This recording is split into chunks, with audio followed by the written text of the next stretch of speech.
জামাই নামটা শুনলে একটা গম্ভীর গম্ভীর ভাব চলে আসে।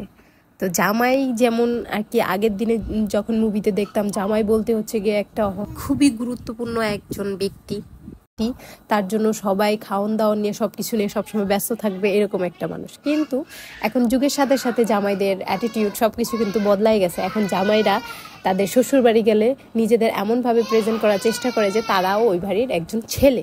তো এখনকার জামাইরা সেই হিসেবে অনেক ভালো। তো যাই হোক, জামাই তো জামাই, জামাইয়ের জন্য তার শাশুড়ি তার মানে শ্বশুর বাড়িতে একটু হলেও স্পেশালিটি রাখার চেষ্টা করে, যদিও জামাইরা এটা নিতে চায় না। তারপর আর কি যতটুকু সাধ্য আর কি চেষ্টা করে। আগের দিনের মুভিগুলা অথবা গ্রামীণ যে নাটকগুলা ছিল ওগুলাতে দেখতাম যে জামাই গেলে দৌড়ায় যায় মুরগি ধরতো, কেননা জামাই তো আগে ফোন ছিল না, তো ফোন না থাকার কারণে তারা মুরগি ছাইড়া দিত সকালবেলা খোয়ার থেকে।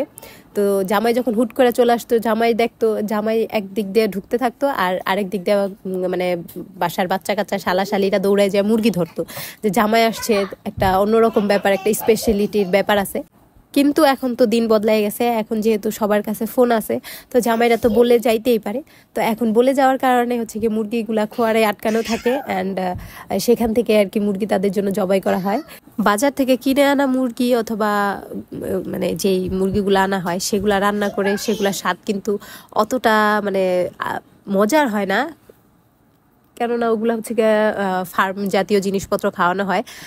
কিন্তু বাসায় যেগুলো আর কি পালিত যে গৃহপালিত যে হাঁস মুরগি আছে সেগুলোর কিন্তু স্বাদ সবসময় অন্যরকম, কেননা ওগুলো অনেক মায়া ভালোবাসা অ্যান্ড অনেক স্নেহে বড় করা।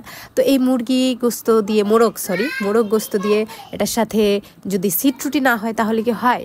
তো সিট পিঠা আমার খুবই পছন্দের পিঠা একটা, মানে আমার এত পছন্দের। ঝাল পিঠার মধ্যে আমার হচ্ছে গিয়ে যদিও এই পিঠাটা ঝাল না, কিন্তু এই পিঠাটা যেটা দিয়ে খাওয়া হয় সেটা সবসময় ঝাল হয়।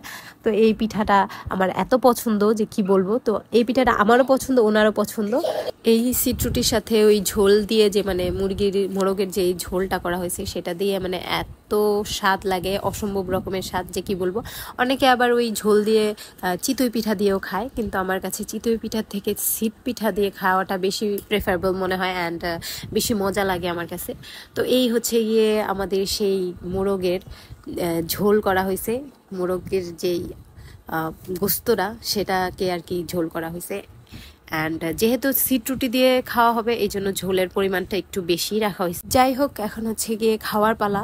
যদিও এই ভিডিওটা অনেক আগে মেক করা, আমাদের খাওয়া দাওয়া শেষ, হজম করাও শেষ, সব কিছুই শেষ, তারপরে অনেক দিন পরে আপলোড করলাম। সো আপনাদের কার কার এরকম সিট পিঠা দিয়ে এরকম ঝোল ঝোল মুরগির গোস্ত অথবা গরুর গোস্ত পছন্দ, কমেন্ট করে জানাবেন।